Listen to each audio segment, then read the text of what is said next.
Hope I'm clearly audible and visible.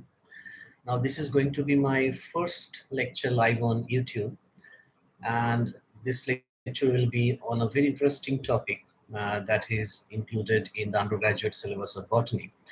I'm talking about the undergraduate NEP syllabus of nearly all the major universities of West Bengal, where a molecular mechanism of flower development is included. Now, we know that plants at a definite season they form flowers. Obviously, there are certain environmental signals which trigger this flower formation. But more significantly, there are certain genes which actually play a pivotal role in the development of flower.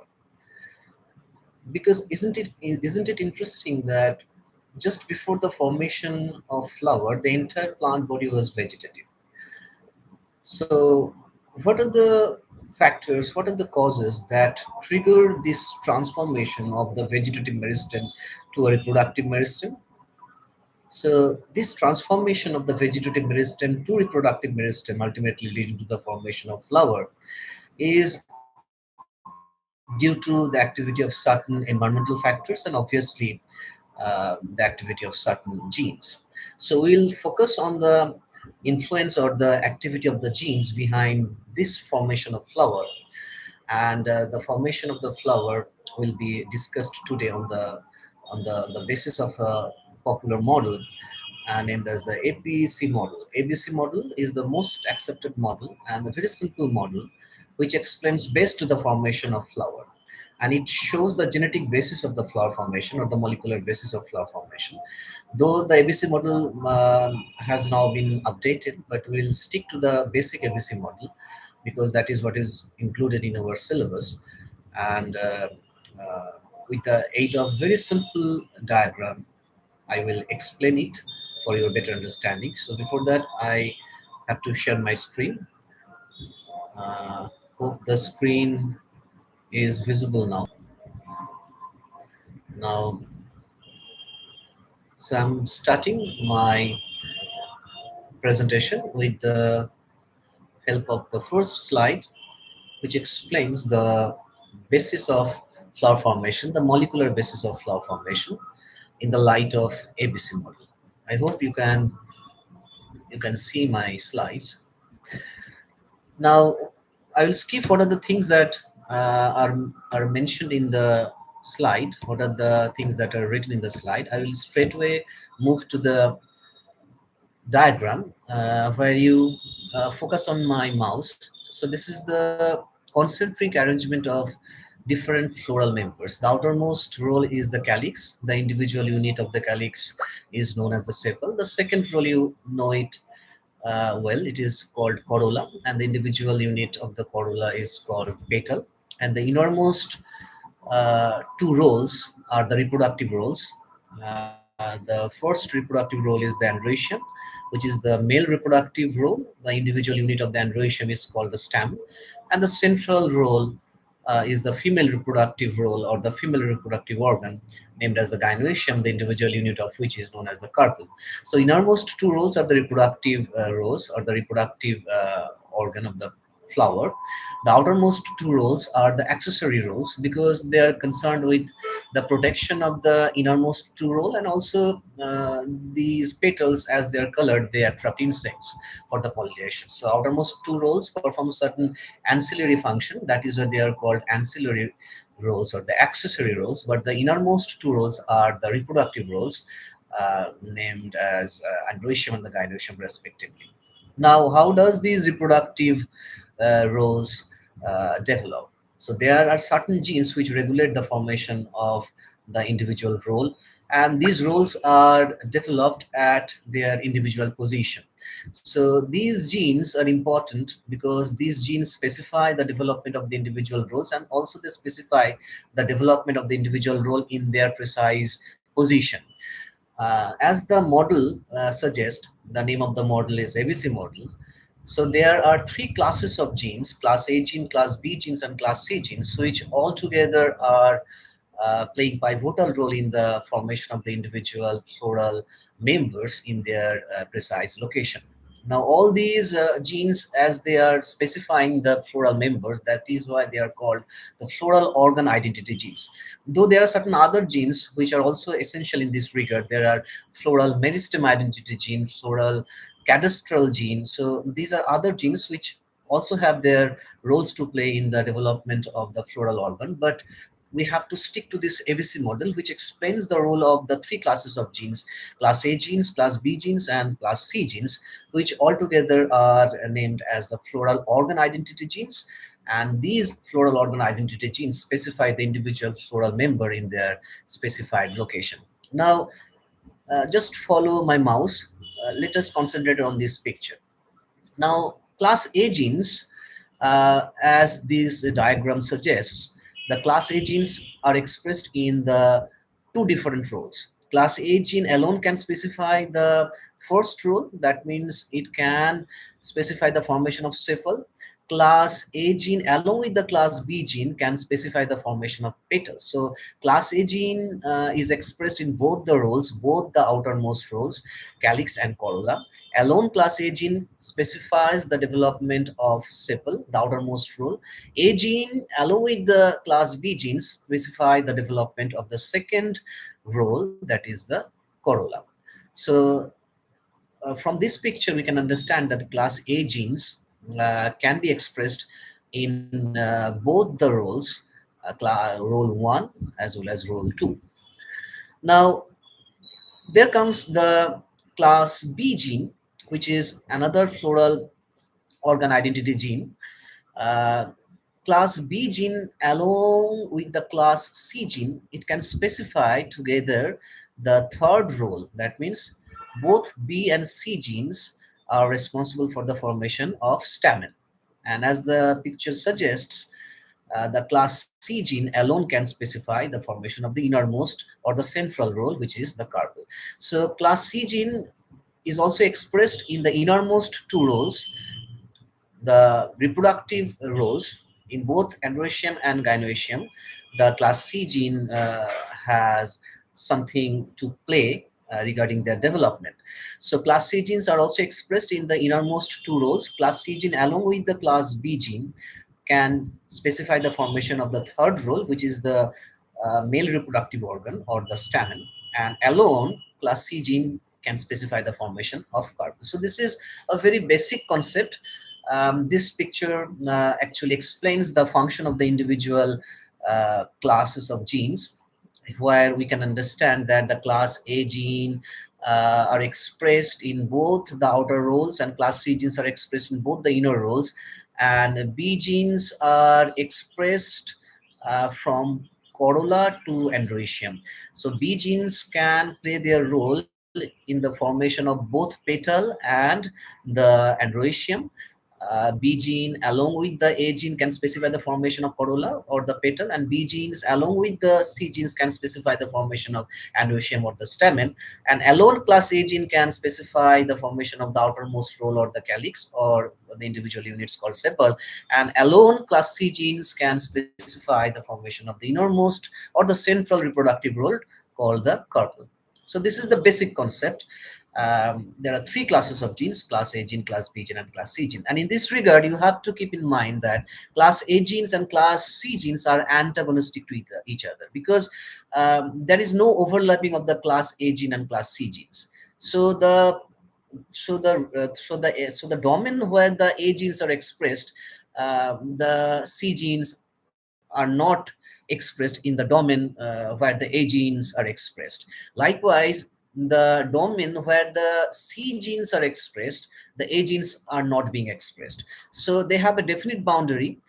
So they are restricted in their expression. The A genes are expressed in the outermost two roles. The C genes are expressed in the innermost two roles, unless there are certain mutations which changes their domain of expression, and that will be discussed when we shall study the homeotic mutants. So up to this, the A and the C class of genes are antagonistic to each other. That means the A class of genes will never express in the region where generally the C class of genes are expressed. Likewise, C class of genes will never express in the region where the A class of genes generally express. So this is the basic concepts and their respective function of the different classes of gene in specifying the different floral organs of an individual flower. Now, how did you get to know that these individual floral organ identity genes are responsible for specifying the particular floral role, or they are expressing in that particular region? How did you get to know that these individual classes of genes are specifying the individual floral members? So there are certain studies where this idea of the functions of the individual class of gene was established, and by studying the mutants, by studying the homeotic mutants, the individual functions of the different classes of genes were very much established and evident. And so we'll study later on the homeotic mutants. Homeotic mutants means these are the genes which play their role in the developmental process. These A class of genes, B class of genes, and C class of genes all are associated with the development of the flower. That is why these are all the homeotic genes. Any genes related to the development of any organ within the organism is called the homeotic genes. So if there are mutations in the different classes of genes, then those will be homeotic mutants.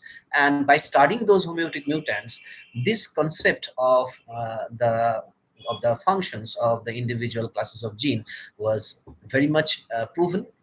So we will now study the mutants of the different classes of genes that will eventually prove that A class of gene alone can specify the sepal, A along with the B class of gene can specify the petal, C along with the B class of gene specify the stamen, and C class of gene alone can be responsible for the development of carpels. So by studying all those homeotic mutants, we nowadays have come to know that this is actually the function of the individual class of gene in their wild states or in their unmutated states. So let us study about the homeotic mutants, and that will eventually prove the actual function of the different classes of gene that I have already mentioned. So let us talk about before going to the homeotic mutants, let me acquaint you with the different classes of gene in Arabidopsis as well as in Antirrhinum. These are the two model plants where the flower development has been studied at the molecular level. In Arabidopsis, there are three classes of genes that have been isolated and identified. Class A genes are exemplified by the Apetala 1 and Apetala 2. Class B genes are exemplified by the Apetala 3 and Pistillata, and Class C gene is the Agamous. So there are different classes of genes, and the genes corresponding to each of the ABC classes are well known in Arabidopsis. Also, there has been extensive study regarding the molecular basis of the flower development in Antirrhinum. So the Antirrhinum A class, B class of and C class of genes are distinct, but in Arabidopsis this study is more popular. That is why we more often give examples regarding the A class and B class of genes in case of Arabidopsis. Now let us look into the detail of those different homeotic mutants which eventually prove the actual role of the individual classes of genes in specifying the different floral organs. Now I shall go straight into the picture, and that will make you understand the concepts of the flower development really well. So let me skip all those written parts in the slides, and I will just focus on the diagram. So this is the first homeotic mutant. This is the wild type where there is no mutation. The first picture, just follow my mouse. This is the wild type of flower where all the genes are unmutated, all the genes are present in the wild state, and they are performing their individual function that I have already discussed. So this shows the normal functioning of the individual classes of the floral organ identity gene. Now this is the first mutant where the A class of genes are mutated. Now once the A class of genes are mutated, then as you already know that A class and B and C class of genes are antagonistic to each other. So in absence of the A class of genes, that means when the A genes lose their function, when the A genes have lost their function, then the C class of genes will express in the region where the A class of genes were actually initially expressing. So this is the first mutant. The mutant means the class A genes here are mutated. So in the absence of the A class of genes, the C genes will express themselves in the first two roles. As they are antagonistic to each other, obviously C genes were not being able to express itself in the first two role. But as here in this mutant, the class A genes are mutated. Class A genes have lost their function. So class C genes will have no difficulty in expressing themselves in the first two role as well. So the C genes will encroach into the domain where the class A genes were supposed to be expressed, but here the A genes are already mutated. A genes have become non-functional. That is why C genes will expand its domain and it will express in the other roles uh, where the A genes were initially expressing. So the C genes will encroach into the first two role. Now the entire region in the entire domain, the C genes will be expressing. So the C genes will have expression in first role, second role, third role, and fourth role.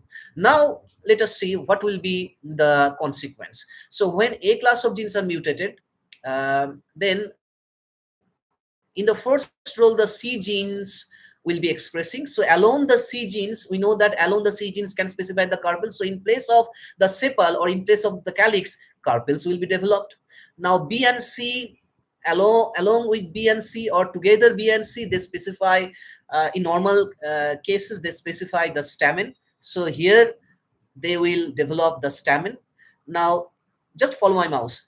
B together with C, in normal situation they will specify stamen. Here also they will specify stamen, and C alone can result in the formation of the central role carpel. So in this first category of mutants, in this first homeotic mutant where the A classes of genes are mutated, in this case the C genes will be expressing themselves in the first two roles, and the floral organs that will be developed will vary, and different floral organs will appear in a position normally occupied by the normal floral organs, and the flower will now look different and it will be looked upon as a mutated flower, because in the outermost two rows carpels and the stamens will be found, and the innermost two rows are normally occupied by stamens and the carpels. So from outer to the interior, the floral roles will be carpel, stamen and carpel instead of sepal, petal, stamen and carpel. So the flower will look as a mutant flower, and it will look significantly different. So this homeotic mutant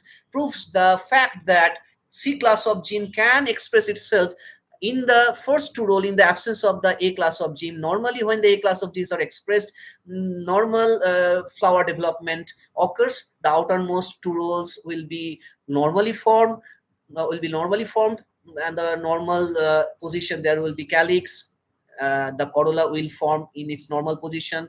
The androecium will occupy the normal position, and central role will always be the carpel when there are no mutations in the individual class of genes. But in this first mutation, where I have told you that the A genes are mutated, then there will be no inhibition um, on the C class of gene to express themselves on the first two roles. So in this case, in the absence of the A class of gene, the C genes will express quite easily in the first two roles, and different floral organs will be produced, and the flower will be looked upon as a mutant flower, because the C genes are expressed in the first two roles.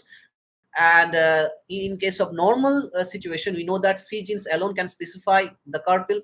B along with C specify the stamen.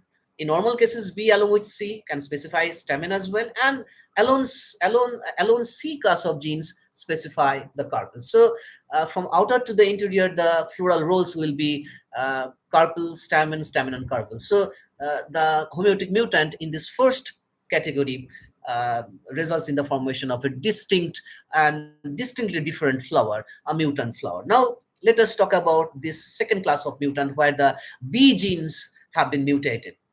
Now the A class of genes are expressing themselves in their specified region. The C class of genes are expressing themselves in their specified region. There is no overlapping. B class of genes have lost their function, so only A class of genes and C class of genes are rendered functional.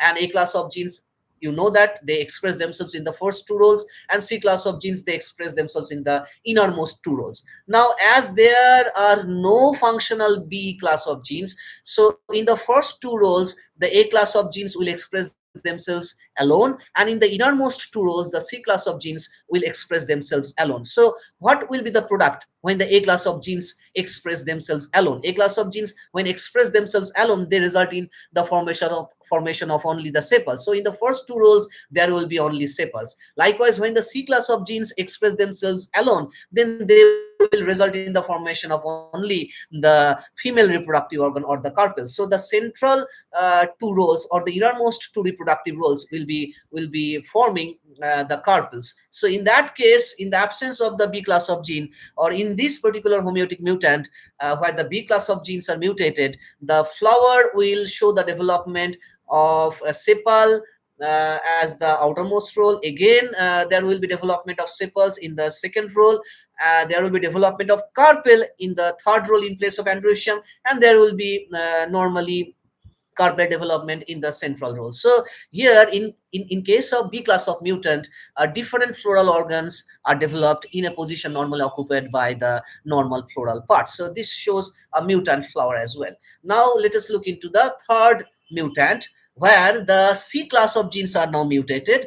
And likewise, as I have already mentioned while talking about the mutants in the first category, where the C class of genes actually expanded its territory regarding expression. Here, the A class of gene will express itself in the region normally where the C class of genes express. So as A and C are antagonistic, so here the antagonistic activity of the C is withdrawn because there is no functional C gene product. So C genes are all mutated. So A class of genes will find no difficulty. It will have no problem in expressing themselves in the innermost two roles as well. So here the A class of genes will be expanding its territory of expression, and here the A class of genes will be expressing themselves in the innermost two roles as well.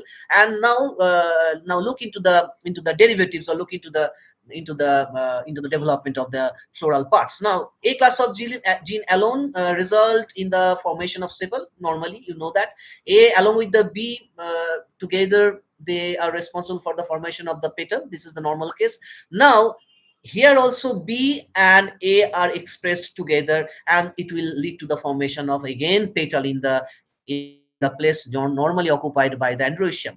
Now in the last region, that means in the central most part, A gene is also expressed because C genes have lost their function. So in the region of the C gene, A genes will be expressing themselves. So in this region, the A genes will express alone, and in the central most part, instead of carpel formation, there will be sepal formation. So here, this last mutant, the third mutant, where the C class of genes are now mutated, the A genes will expand its territory, and it will be expressing in the innermost two rows. That means in the androecium and in the gynoecium, there will be the influence of the A class of genes. And here, instead of the androecium and the gynoecium formation, there will be petals and sepal formation respectively. So this is how the flower will also look different, and it will be a mutant flower. So in this case, ultimately the outermost two rows will be formed normally, but the innermost two rows, in the absence of the C class of gene, will form